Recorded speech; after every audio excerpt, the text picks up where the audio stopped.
की जगद्गुरु स्वामी की ओम अज्ञानतिमिरान्धस्य ज्ञानाञ्जनशलाकया चक्षुरुन्मिलितं येन तस्मै श्रीगुरुवे नमः। श्रीचैतन्यमनोभीष्टं स्थापितं येन भूतले स्वयं रूपा कदामह्यं ददाति स्वपदान्तिकं वन्देऽहं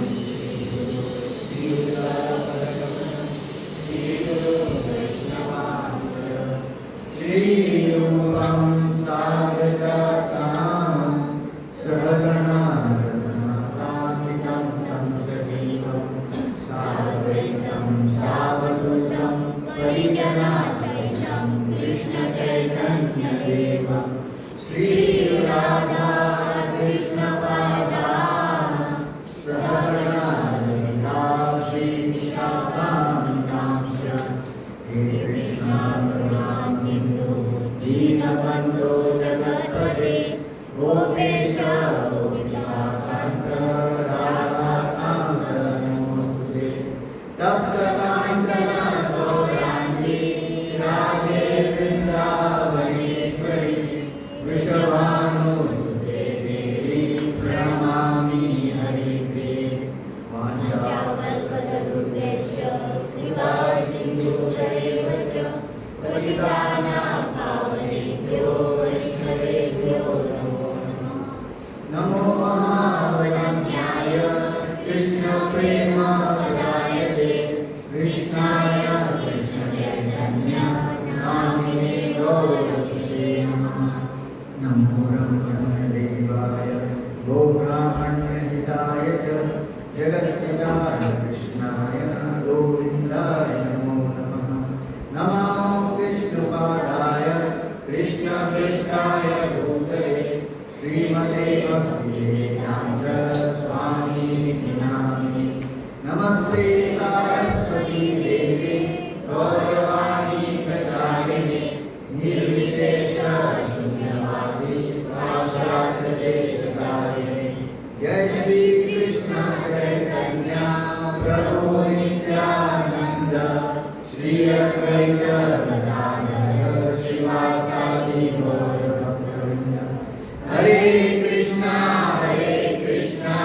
कृष्णा कृष्णा हरे हरे हरे राम राम राम हरे हरे। हरे कृष्णा कृष्णा कृष्णा हरे हरे हरे राम राम राम हरे हरे। हरे कृष्णा कृष्णा कृष्णा हरे हरे हरे राम राम राम हरे हरे।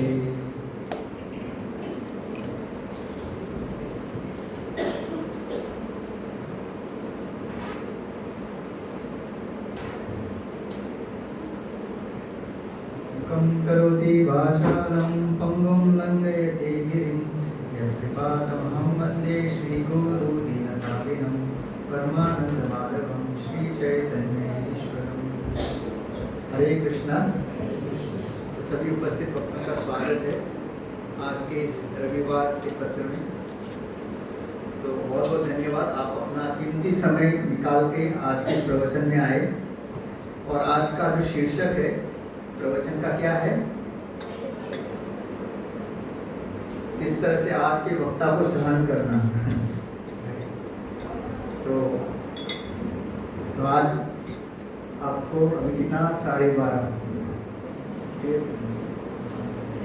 तो कोशिश करेंगे जितना जल्दी हो सके समाप्त करें। तो आज का जो शीर्षक है कला कि कैसे हम इस भौतिक जगत में सहनशीलता अपना बढ़ाएं, आर्ट ऑफ टॉलरेंस। एक चीज़ है जो बहुत कम होती जा रही है ना। इसलिए जब भगवत गीता में भगवान ने अपना जो ज्ञान देने से पहले सबसे पहला क्या कहा था अर्जुन को? दूसरे अध्याय में किसी को पता है? श्लोक का क्रमांक 14। मात्रा आप दोहराइए। मात्रा स्पर्शास्तु कौन्तेय शीतोष्ण सुख दुःखदा आगमापायिनो नित्य तांसि दीक्षस्व भारत। तो ये सबसे पहला। उसके बाद में भगवान ने जो है गीता का ज्ञान दिया, क्योंकि जब तक सहनशीलता नहीं रहेगी हम कोई ज्ञान को सुनने के लिए तत्पर नहीं रहेंगे। राइट। अभी बहुत सारे माता जी और प्रभु जी सोच रहे रहेंगे अभी 12:30 बज गया है, कब खत्म होगा, कब प्रसाद मिलेगा, क्योंकि और ऊपर से एकादशी है। तो सहनशीलता बहुत बहुत इम्पोर्टेंट है, बहुत महत्व है। और उपदेशामृत में कहा गया है 6 चीज़ों, 6 वेग है, उसका हमको सहन करना है। क्या है? वाचो वेगम, मनस क्रोध वेगम, जिह्वा वेगम, उदर पस्त वेगम। तो पहले क्या है? कौन से? इंद्रियों के वेग को सहन करना। तो सबसे पहला जीवा। तो माता जी लोगों को पता है जीवा वेग, राइट। जब 2 माता जी मिलते हैं या 2 प्रभु मिलते हैं, जल्द से हम लोग क्या करना शुरू करते हैं? या भगवान के बारे में, हमारे भक्त लोग तो भगवान के बारे में बात करते हैं, लेकिन अन्यथा यहाँ वहाँ की बातें, प्रजल पर इसको कहते हैं हम लोग, राइट। आपने सुना है यहाँ पे ये हुआ, वो वहाँ, ये भाग गया, वो भाग गई, बहुत आनंद आता है। तो ये जीवा का वेग, फिर मन का वेग, जीवा वेगम, वाचो वेगम, मनस, मनसा वेग, क्रोध, क्रोध का वेग। आजकल बहुत जल्दी क्रोध आता है बच्चों को भी। बच्चे अभी इतना मोबाइल देखते हैं, तो उनसे 1 सेकंड के लिए भी मोबाइल छीन ले तो उनको भी क्रोध आता है। पढ़ाई करने वालों को नहीं, पहले मोबाइल चाहिए। तो इस तरह से, और भगवत गीता, हम ये तो 6 वेग इंद्रियों के बताते हैं, लेकिन भगवान मुख्यतः 17वें अध्याय 21वां श्लोका में क्या बताते हैं?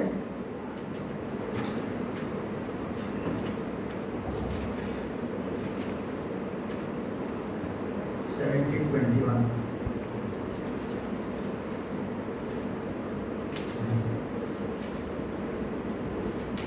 काम क्रोध तथा लोभ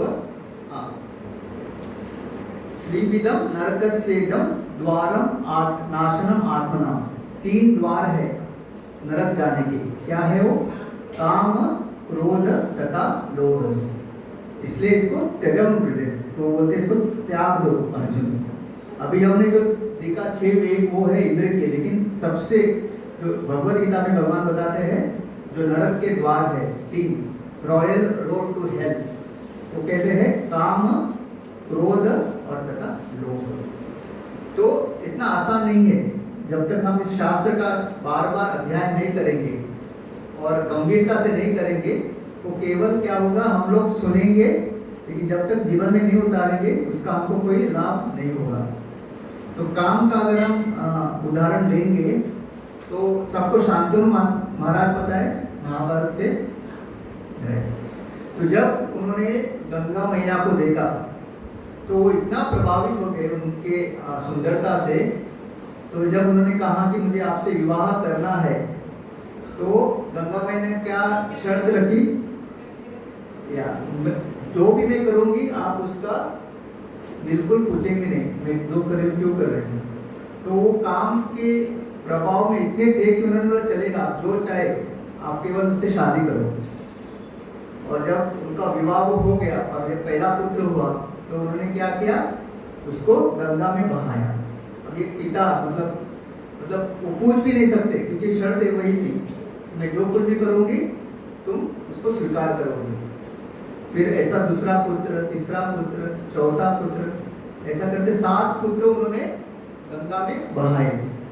और शांतनु महाराज कुछ भी नहीं कर सकते, क्योंकि उन्होंने शर्त दिया था, और क्षत्रिय अपनी शर्त से कभी चूकते नहीं।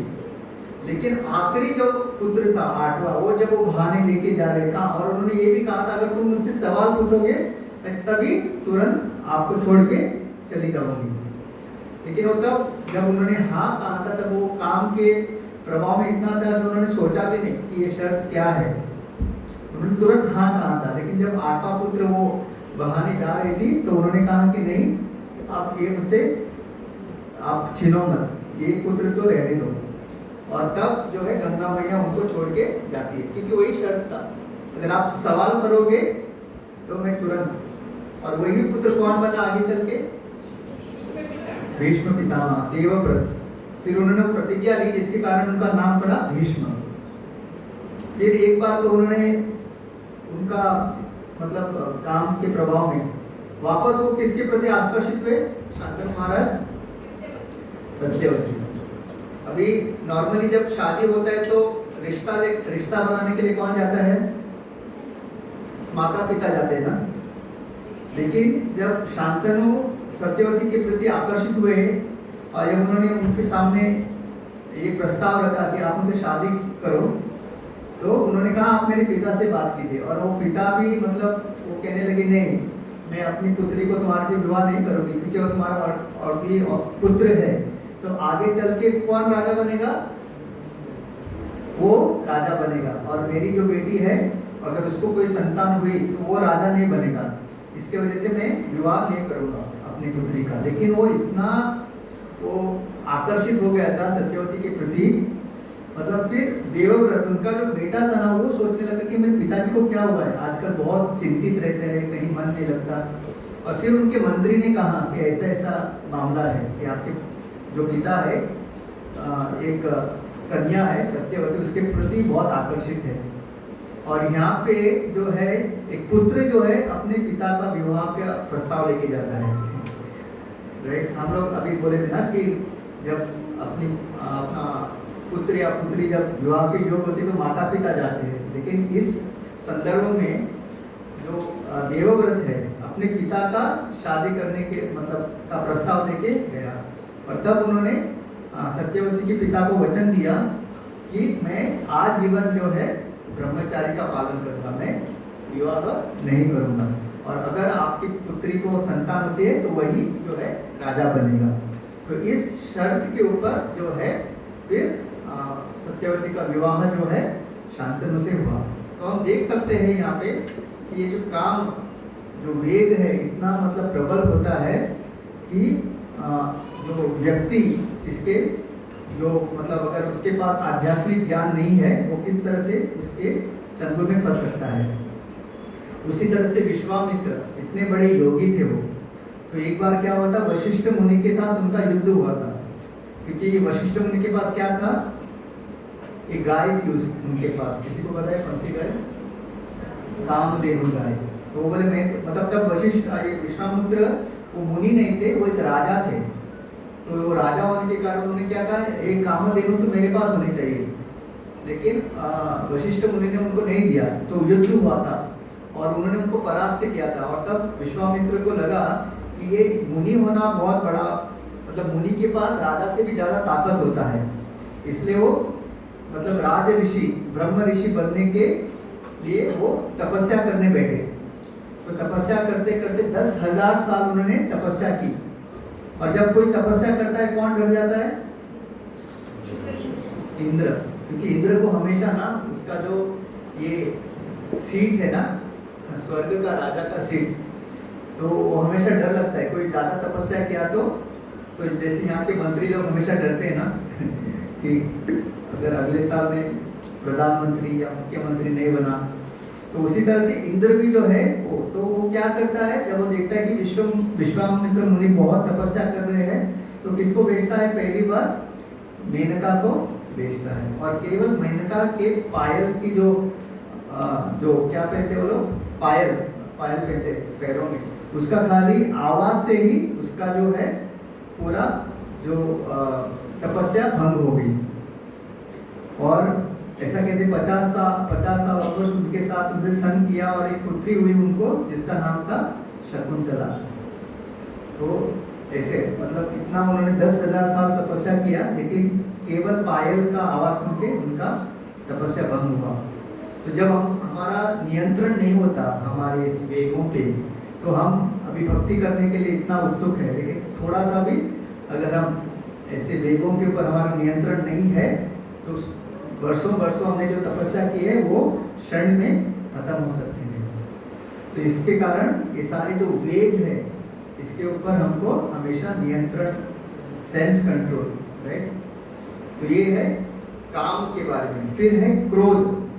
यहाँ पे कितने लोग हैं जिनको कभी क्रोध नहीं आता? अभी बिल्कुल, हम लोग हरे कृष्ण महामंत्र इतना शुद्ध जप करते हैं, हमको भी बिल्कुल क्रोध आता ही नहीं।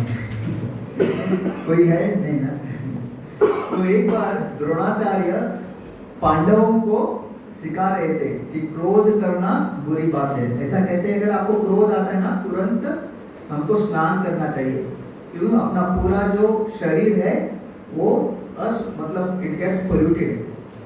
क्रोध जब आता है ना तो शरीर जो है पूरी तरह से पोल्यूट हो जाता है। तो कहते हैं, ये शास्त्र कहता है जब किसी को क्रोध आता है हमको तुरंत स्नान करना चाहिए। तो द्रोणाचार्य सिखा रहे थे पांडवों को कि क्रोध नहीं करना चाहिए। तो हो गया। फिर अगले दिन जब वो आए तो उन्होंने पूछा, तो कल मैंने क्या पढ़ाया था? क्या पढ़ाया था? क्रोध नहीं करना चाहिए। समझ में आया? तो सब लोगों ने कहा हाँ। केवल युधिष्ठिर महाराज ने कहा कि मुझे और थोड़ा समय लगेगा, मैं उसके ऊपर चिंतन कर रहा हूँ।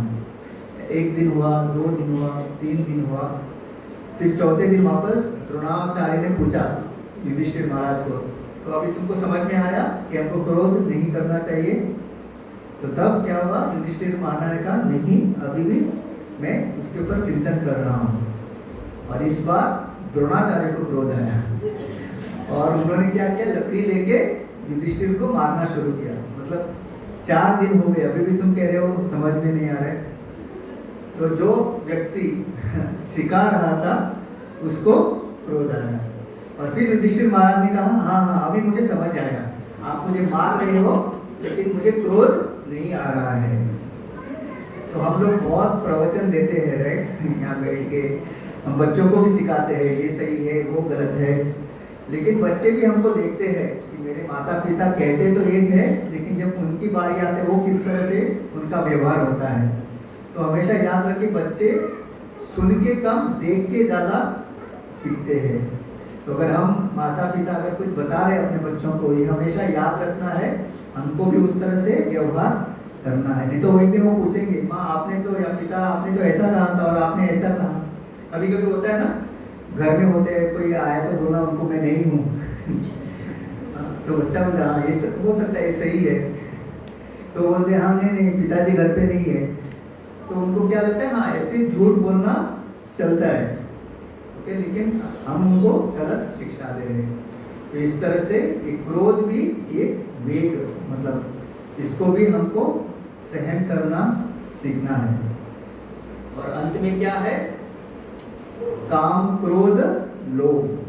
तो पहले हमने किसके ऊपर चर्चा की थी? काम, ओके। और ये सबसे बड़ा जो हमको भौतिक जगत में जो रखता है, ये सबसे बड़ा जो एक स्त्री और पुरुष के प्रति, तो ये ऐसा मत सोचिए कि केवल यही है। हर एक वो कार्य जो हम करते हैं जो भगवान के प्रति नहीं होता वो काम कहलाता है। इवन आप अच्छा कुकिंग कर रहे हो, अच्छा पकवान बना रहे हो, लेकिन उसमें केवल आपका इच्छा है कि मुझे उसको भोगना है, मुझे खाना है, वो भी काम है। हर एक कार्य जो आप करते हो जिसमें भगवान, उसमें कोई केंद्र नहीं है भगवान, वो हर एक चीज कार्य काम कहलाता है, ओके। इसलिए क्या कहा गया? निर्बंधे कृष्ण संबंधे। और चैतन्य चरितामृत में कहा गया है काम और प्रेम का क्या फर्क है?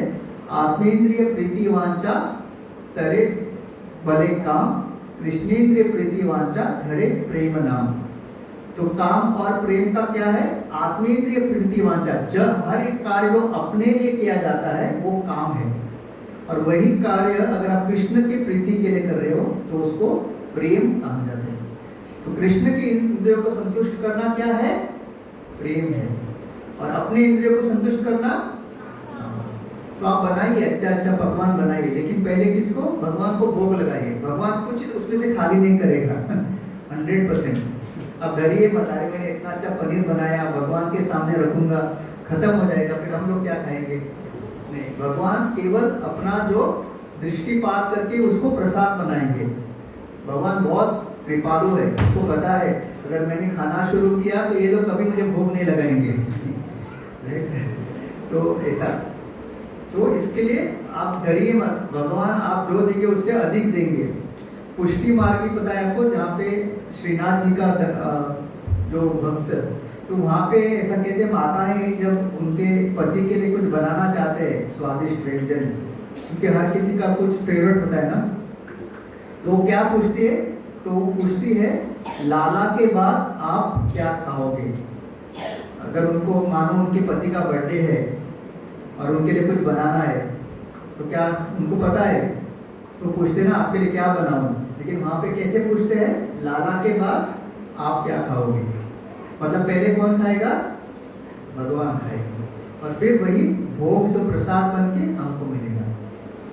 ओके, तो हर एक चीज किसकी, इंद्रिय की प्रीति के लिए करना है, भगवान के।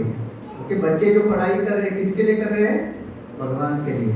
हर एक चीज भगवान के लिए। हम काम में क्यों जा रहे हैं, क्योंकि वो दफ्तर भी भगवान का ही है। भगवान कहते हैं ना हर चीज मेरी है, ये शरीर भी किसका है, भगवान का है। तो भगवान की सेवा में जब हम लगाते हैं तो वो एक्चुअली प्रेम हो जाता है। नहीं तो हर एक चीज जो हम अपने लिए कर रहे हैं, मुझे अच्छी गाड़ी खरीदनी है, मुझे अच्छे कपड़े पहनने हैं, मुझे अच्छा दिखना है, तो वो फिर काम कहलाता है। तो अब हम देखेंगे लोभ।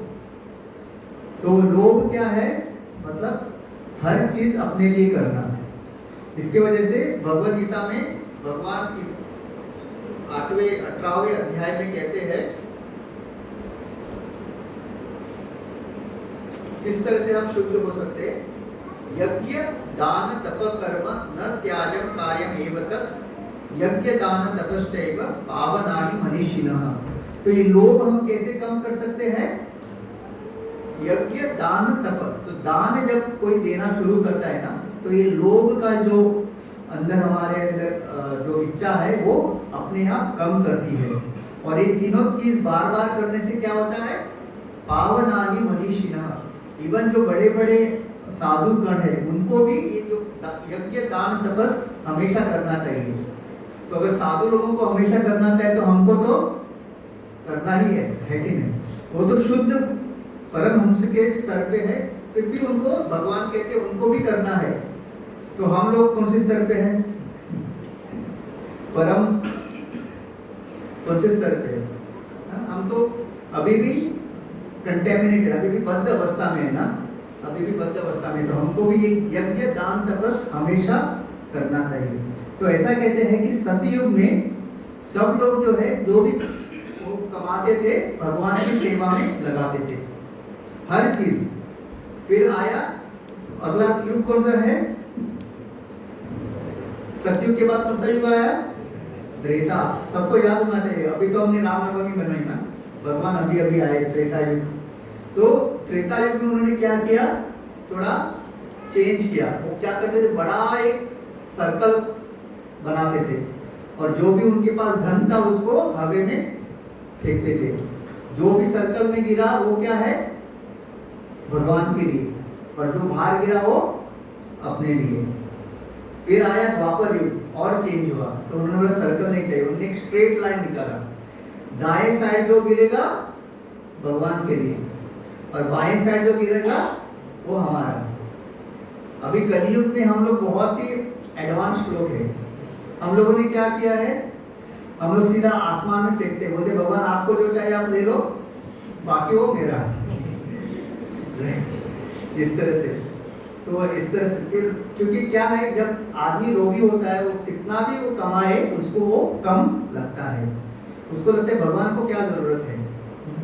एक बार एक व्यक्ति था भक्त, वो हमेशा जाके भगवान से प्रार्थना करता था, भगवान मुझे एक लॉटरी लग जाए 1 लाख की, कसम से मैं आधा आपको दे दूंगा, हाँ 50,000 मैं आपको दे दूंगा। तो उसका भाग्य अच्छा था, उसको लॉटरी लग गई। लेकिन कितने की लगी, 50,000 की लगी उसको।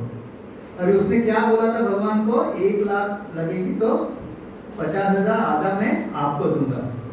तो आए वो भगवान के सामने और बोले भगवान आप तो महान है, मतलब मुझे नहीं पता था आप इतने मतलब चतुर है, मतलब आपने आपका 50,000 रख के मुझे 50,000 दे दिया। मतलब अभी शर्त क्या थी, अगर लॉटरी लगेगी तो आधा मैं आपको दूंगा, तो अभी उसको देना नहीं है, राइट? अभी 25,000 उसको नहीं देना है, तो उसने कितना का कहा था? 1 लाख का, लेकिन लगी कितने की? अभी उसको देना नहीं, इसलिए उसने क्या किया? भगवान के ऊपर ही, मतलब भगवान आप कितने महान, आपने आपका हिस्सा रख के मुझे 50,000 की लॉटरी लगाई। तो इस तरह से हम लोग बहुत भगवान के सामने प्रार्थना करते तो है, लेकिन जब समय आता है देने का, हम क्या करते हैं? मुकर जाते हैं, हम कुछ ना कुछ तोड़ निकालते हैं। तो इस तरह से तो ये लोभ तभी कम हो सकता है जब दान हम करेंगे।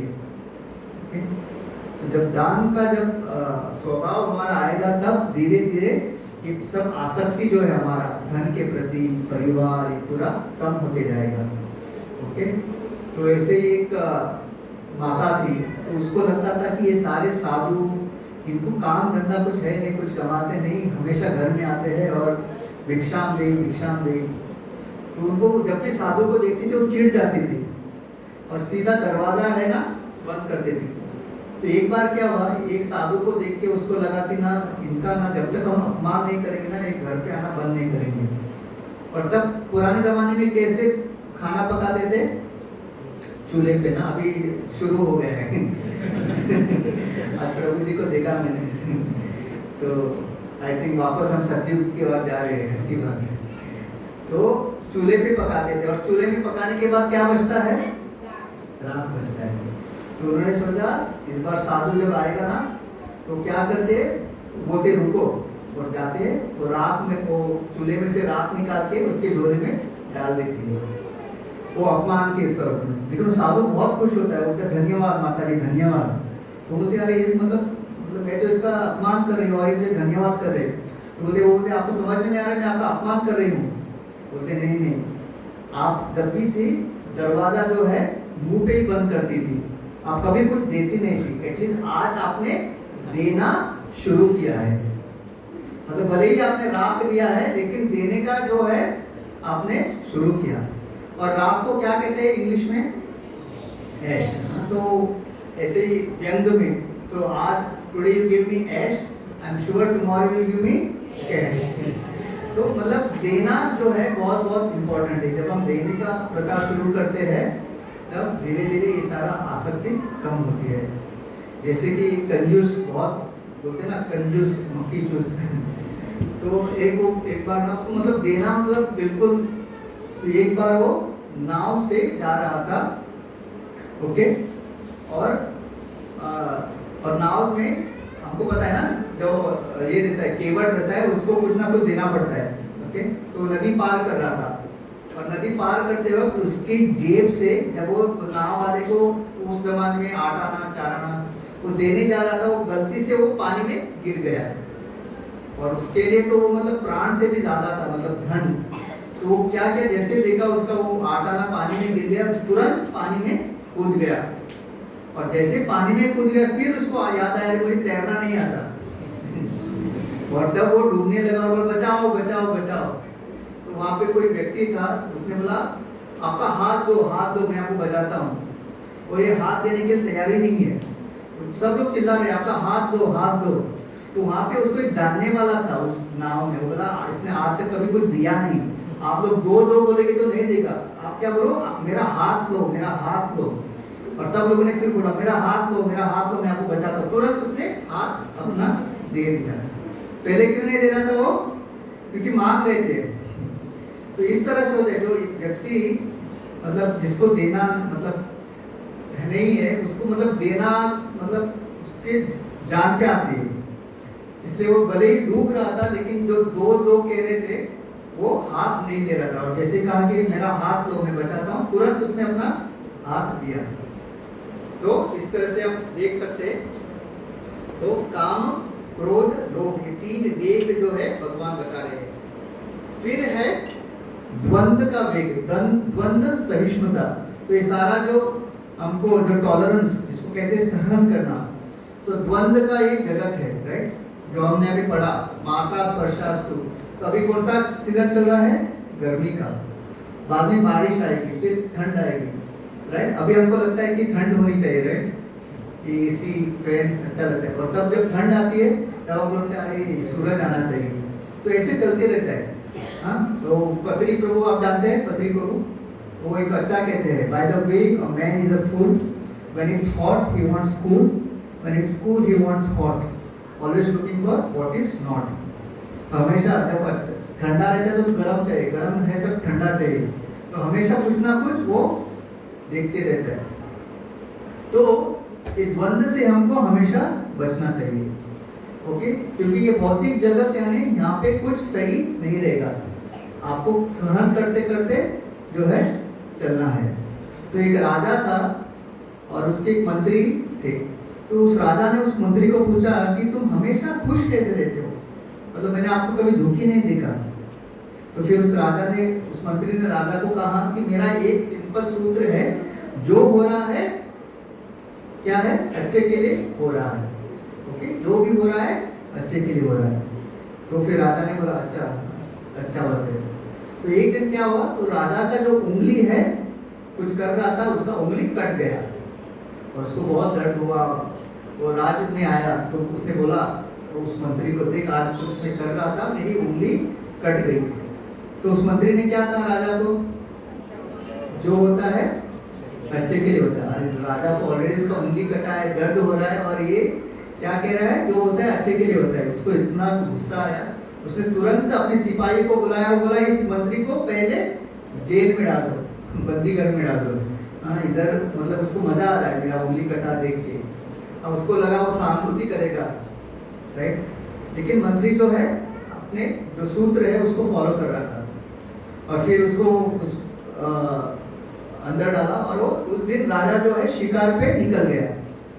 तो शिकार पे निकल गया और तेजी से जाते जाते अपने सारे सैनिकों के पीछे छोड़ के वो इतना आगे निकल गया कि वहां पे उस जंगल में कुछ डाकू थे, और वो डाकू लोग क्या एक व्यक्ति को ढूंढ रहे थे जिसके कारण वो नरबलि चढ़ाना चाहते थे। तो उन्होंने क्या किया, वो डाकू ने इस राजा को पकड़ लिया और वो अपने जो मुखिया है, डाकुओं के मुखिया, उनको पास लेके गए और बोले देखो आज हम दुर्गा माँ के नरबलि के लिए राजा को लेके आए हैं, मतलब दुर्गा माता बहुत खुश हो जाएगी। तो राजा बोला कहाँ फंस गया मैं, एक तो सुबह सुबह उंगली कटी और आज शिकार करने आया, इस मतलब डाकुओं के पीछे पकड़ा गया, आज तो मेरा जो है अंत होने वाला है।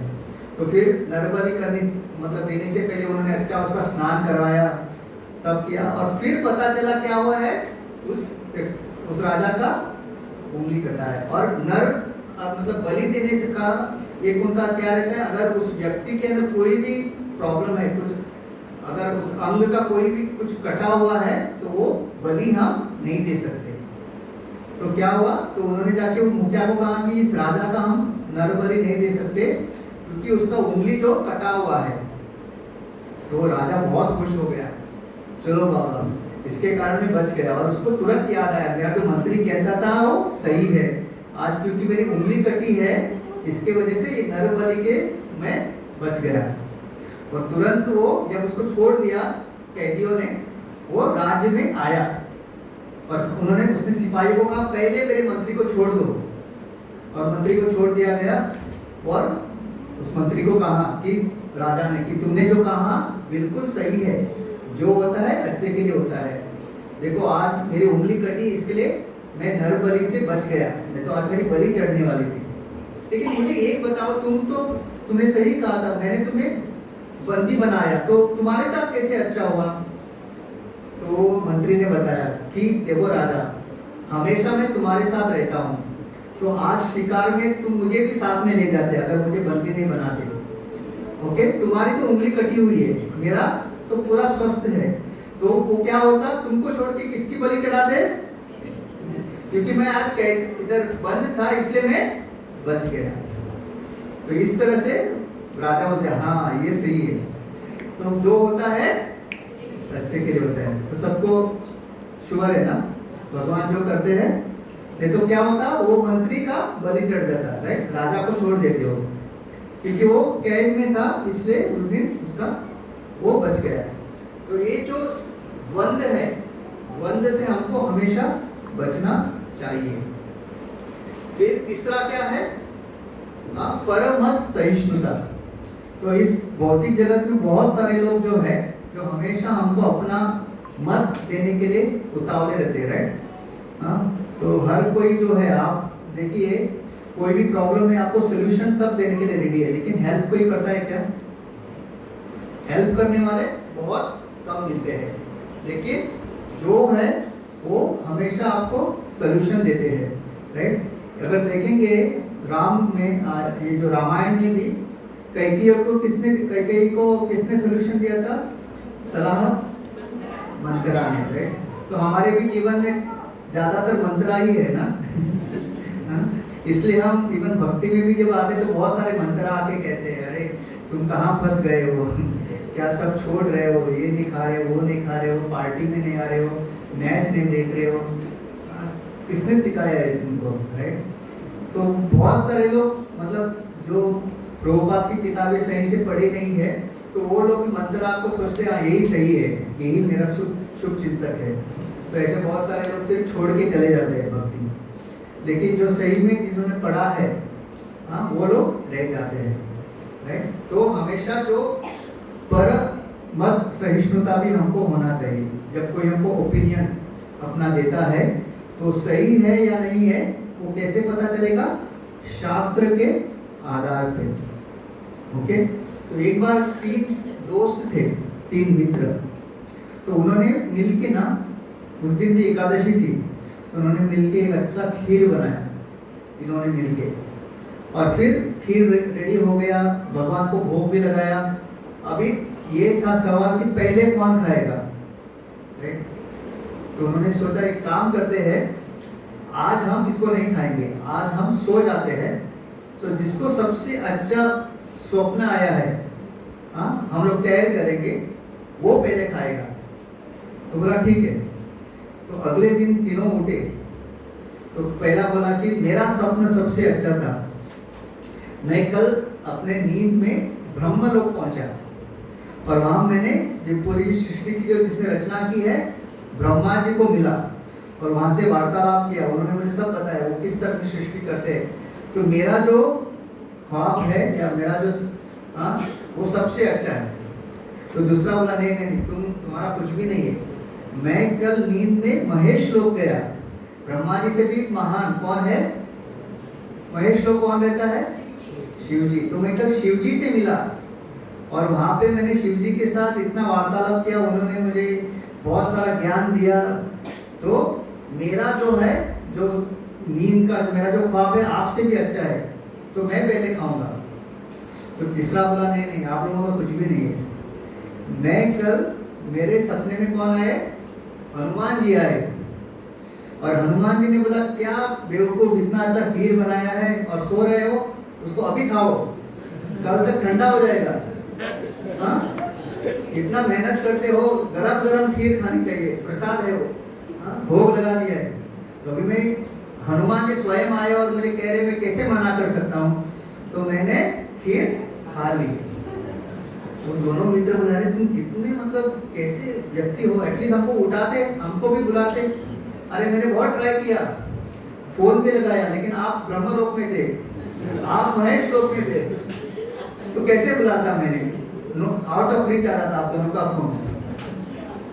तो ये है एक्चुअली आज के मतलब आज के सब लोग केवल दिखावा करते हैं, हमको सहायता करना, अच्छा हमको अपना ओपिनियन देना, लेकिन एक्चुअली हर कोई क्या है, अपना ही फायदा देखता है। इसकी वजह से जो हम भक्ति में आए हैं, जब भी कोई हमको बोलते हैं ना आप ये भक्ति वगैरह अभी मत करो, कुछ लोग कहते हैं ना ये बचपन का जो काम है आप बचपन में क्यों कर रहे हो, ऐसे बहुत सारे। तो हमको याद रखना है कि जो हमको ये मार्ग मिला है वो सबसे अच्छा मार्ग मिला है, राइट?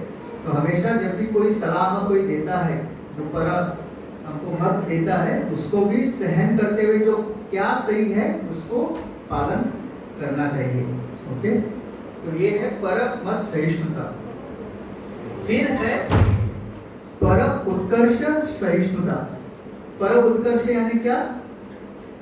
किसी और के जीवन में अच्छा हो रहा है, कितने लोगों को अच्छा लगता है?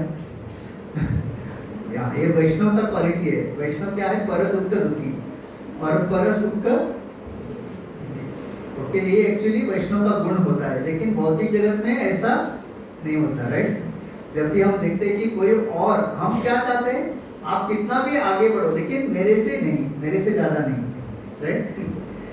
तो एक्चुअली इवन वामन देव बताए, जब वो बलि महाराज के सामने गए थे और जब बलि महाराज ने उनको कहा कि मैं राजा हूँ और तुमको पता भी नहीं राजा के सामने क्या मांगना है, क्या 3 पद क्या मांग रहे हो, तब वामन देव ने बहुत एक सुंदर कहा कि आपके पास अभी जो है, जो करंट जो परिस्थिति है, अगर आप उसमें खुश नहीं हो, ओके, अभी जो भी हमारी परिस्थिति है, अच्छी बुरी जो भी, अगर आप उसमें खुश नहीं हो तो कल आपको तीनों राज्य भी अगर मिले तो भी आप खुश नहीं रहोगे। समझ में आया आपको? हम लोग सोचते हैं ना कि आज मेरा ये प्रॉब्लम है, इसके लिए मैं खुश नहीं हूँ, कल अगर ये मेरा हो गया, ये प्लान हो गया, ये अच्छा जॉब मिल गया, मेरा बैंक बैलेंस बढ़ गया, जो एक अच्छा घर चाहिए या जमीन चाहिए वो मिल गया, तब मैं खुश हो जाऊंगा, राइट। ऐसा हर किसी को लगता है ना, लेकिन शास्त्र कहते हैं अगर आप अभी खुश नहीं हो, जो भी आपकी परिस्थिति इसमें अगर खुश नहीं हो तो कल जो भी आपको मिले तब भी आप खुश नहीं रहोगे, क्योंकि तब आपको मिलने के बाद लगेगा अरे ये नहीं, मुझे और चाहिए, राइट। तो अभी अगर आप खुश हैं तो कल अगर वो छीन भी गया तो भी खुश रहेंगे, अगर आपको ज्यादा कुछ मिला तो भी आप खुश रहेंगे। जो ब्रह्मभूत प्रसन्न आत्मा जो भगवान बताते हैं ना भगवत गीता, ये एक्चुअली एक वैष्णव का लक्षण होता है, वो अभी भी खुश रहता है, बाद में भी, राइट। तो कल उससे कुछ छीन भी गया तो भी उसका वो उदास नहीं होगा, और कल उसको पूरा ब्रह्मा जैसा ऐश्वर्य भी मिला तो भी वो मतलब नाचेगा कूदेगा नहीं, उसको पता है ये सारा भगवान का ही है। तो हमको हमेशा याद रखना है कि भौतिक जगत में जो कुछ भी है उसके मालिक केवल कौन है?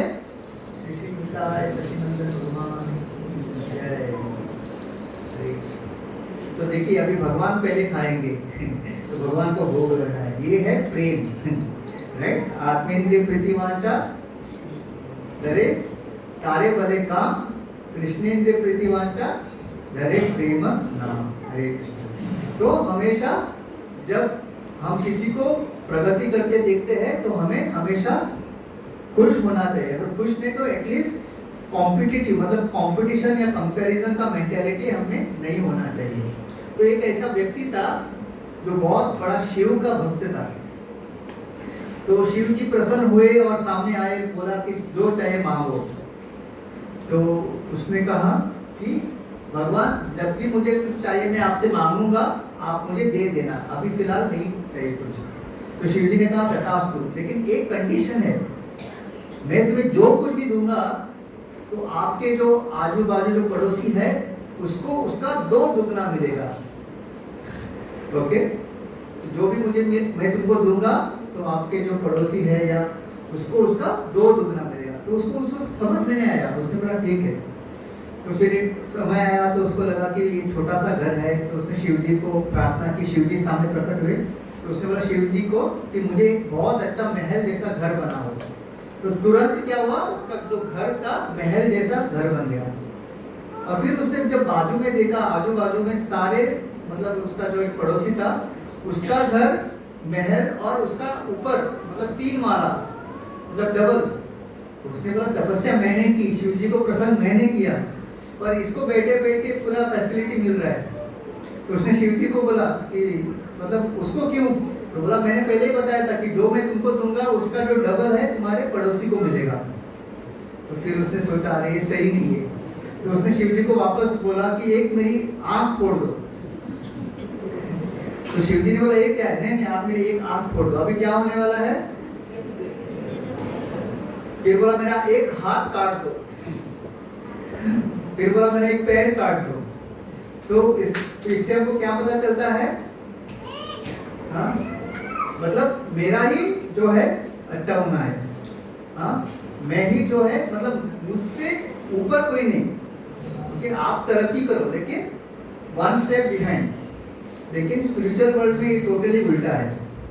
स्पिरिचुअल वर्ल्ड में क्या है, सब चाहते हैं कि, और जैसे राधा रानी, सब जितने भी गोपियां हैं वो भगवान के सामने नहीं जाते, वो किसका मदद करती है? राधा रानी की, ताकि वो भगवान की सेवा अच्छी तरह से करे। राइट? किसी के अंदर ये मेंटेलिटी नहीं कि अरे राधा रानी तो मतलब कृष्ण के इतने निकट है, सारा सेवा वही करती है, हमको भी मिलना चाहिए मौका। या फिर मंजरी, मंजरी किसकी सेवा करते हैं? जितने भी वो लोग गोपियों की सेवा करती है, और गोपियां राधा रानी की, समझे ना? तो इस तरह से इस भौतिक जगत में, लेकिन हमारा मेंटेलिटी क्या है? मैं सबसे आगे होना चाहिए। हाँ? ओके, इसके वजह से ये जो पर उत्कर्ष, औरों का भला ना हो, मतलब भला हो लेकिन उससे ज्यादा नहीं, ये जो है एक वेग हमको सहन करना चाहिए। तो आज हमने क्या क्या देखा? सबसे पहले क्या वेग है? काम, क्रोध, लोभ। ओके, फिर देखा कि द्वंद्व, इस भौतिक जगत में जो द्वंद्व है उससे हमको सहन करना है। फिर है पर मत, तो जितने भी हमको अन्य लोग मत जो हमको प्रदान करते हैं, अपना ओपिनियन देते हैं, हाँ, वो शास्त्र के द्वारा सही है या गलत, उसका हमको चरण। और फाइनली पर उत्कर्ष। तो इस तरह से जब हम सहन करना सीखेंगे तो हम अपने भक्ति में बहुत ही आसानी से प्रगति कर सकते हैं। ओके, तो जब तक हम इस सहनशीलता हमारे अंदर नहीं आएगी तो भक्ति करना तो दूर की बात, इवन भौतिक जगत में हम हमेशा परेशान रहेंगे। हाँ, भागवत में कहा गया ना, एक कलयुग का गुण, इस कलो अस्मिन युगे जना, क्या मंदा सुमंद मतयो मंद भागे उपद्रता। कैसे शुरू होता है वो श्लोक? प्रायण अल्प आयुष्य। तो इस भागवत में कहा गया है, पहले तो हमारा आयुष्य क्या हुआ है? बहुत कम हो गया है। सतयुग में पता है कितनी थी आयु एक व्यक्ति की? 1 लाख। हाँ, 1 लाख। फिर त्रेता में 1 जीरो कम हुआ, कितना हुआ? हाँ, अगर 1 जीरो कम हुआ तो 1 लाख का 10,000, नहीं, हाँ 10,000। फिर द्वापर में और 1 जीरो कम हुआ, कितना हुआ? 1,000। और अभी कितना और 1 जीरो कम किया तो 100 साल। अभी 100 भी कम हो चुका है। राइट? भी कोई 50 साल भी जी ले तो बहुत ज्यादा है। तो प्रायण अल्प आयुष्य सभ्य कलो अस्मिन युगे जना मंदा। मंदा मतलब हमारी बुद्धि क्या है? बहुत ही मंद हुई है। राइट? अगर आप क्रिकेट या कोई और चीज है तो बहुत सारे लोग बात करेंगे, लेकिन वही अगर भक्ति के बारे में, भगवत गीता के बारे में लोगों को नींद आती है। राइट? इसलिए कहते हैं ना, अगर आपको किसी को सोने का समस्या है ना तो सत्संग में आइए, बिना डॉक्टर के पास जाइए, आपका जो सोने का समस्या हल हो जाएगा। 2 घंटे आप आराम से जप में सो सकते हो, 1 घंटा आप कथा में सो सकते हो। ओके, और कीर्तन में भी बहुत सारे सोते हैं, इसलिए हम लोग डांसिंग कीर्तन रखते हैं कि नाचते नाचते कोई सोना बहुत मुश्किल है। तो बिना गोली, बिना किसी साइड इफेक्ट के आपका नींद का समस्या तो हल हो जाएगा। कुछ भी नहीं, तो भक्ति आए ना आए, एटलीस्ट बहुत सारे लोगों को आज सोने की मतलब समस्या है।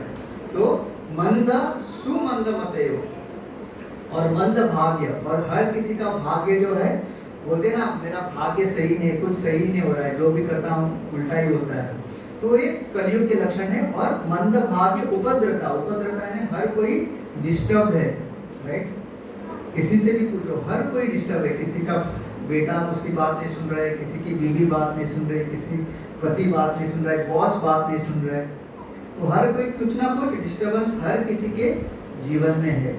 ये कलयुग का लक्षण है।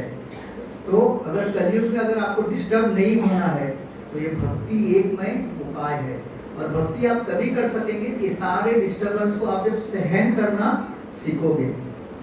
अगर आप इसको सहन नहीं कर सकते और आपको लगेगा कि मैं ईंट का जवाब पत्थर से दूंगा, तो आप खत्म, मतलब आप खत्म मतलब आप प्रगति नहीं कर पाओगे, ना भौतिक स्तर पे ना आध्यात्मिक स्तर पे। और इतना आसान नहीं है, मतलब मैंने कह दिया और ऐसा नहीं कि कल से मैं किसी के साथ झगड़ा नहीं करूंगा, किसी के नहीं, वो हमको प्रैक्टिस करना है। वही है साधना भक्ति। ये 16 माला का क्या ध्यान पूर्वक जाप, कि प्रभुपाद ने जो किताबें दी उसका अध्ययन, सेवा, ये कर करके ये जो सहनशीलता है हमारे अंदर आएगी। हम अर्जुन नहीं है कि 45 मिनट्स में भगवत गीता सीख लिया और युद्ध करने के लिए रेडी हो गए, राइट। हम लोग कब से भक्ति प्रैक्टिस कर रहे हैं, राइट। कितना प्रॉब्लम है, हम इवन भक्तों के बीच में मन मुटाव होता है, ये भक्त मुझे पसंद नहीं है, वो माता जी, ये प्रभु जी, इसने मुझे ऐसा बोला, ये सेवा मेरा था उसने छीन लिया, आज लेक्चर मेरा था उसको बिठा दिया, कितने सारा चलता है। क्यों? Because of all this. हर कोई डिस्टर्ब, और वो डिस्टर्बेंस क्यों है? क्योंकि हम अपना साधना या अपना सेवा सही से नहीं कर रहे हैं। तो अगर हमको भक्ति में प्रगति करनी है तो ये सहनशीलता होना बहुत बहुत इम्पोर्टेंट है।